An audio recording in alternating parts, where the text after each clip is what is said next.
Hey guys, I'm here cutting out the tail pieces for this about 16-inch wide case piece. I'm doing dovetails, traditional through dovetails.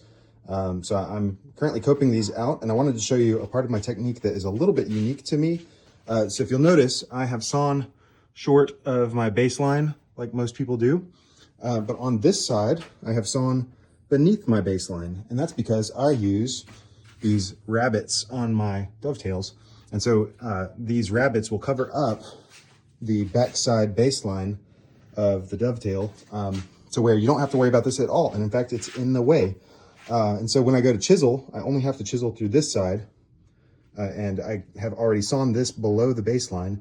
And I have a way of making sure that I'm cutting below that baseline consistently where it doesn't go too deep. But it for sure keeps an angle that's deep enough where I can just chisel a tiny bit on the front side and get a perfect result. And it doesn't require you to chisel from both sides, which saves a ton of time and effort. So here's my coping saw. So you don't have to have one this nice, but I like doing this. But what I do is I set my saw in the kerf and drop the head on the backside here all the way down to the table.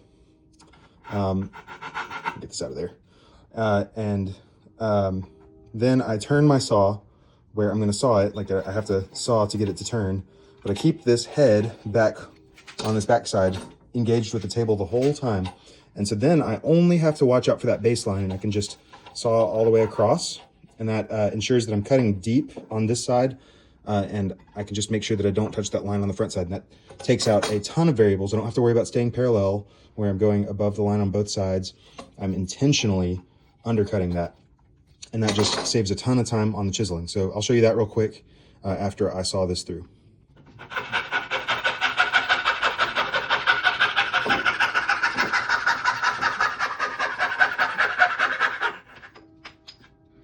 And now I've clamped this down, and I can just chisel straight down. You know, of course, work your way up to it. But once you get close to the baseline, this piece is better. You can just chisel straight down, and there's almost no pressure to overcome because there's nothing supporting that baseline.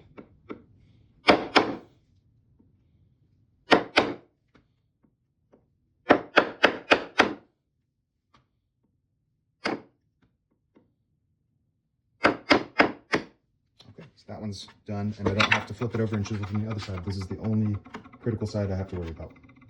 Okay, so you can see this is about what my starting point was like, and this is my results. You can see how clean, and I'm about vertical, but this is all undercut, so there's nothing else to clean up there.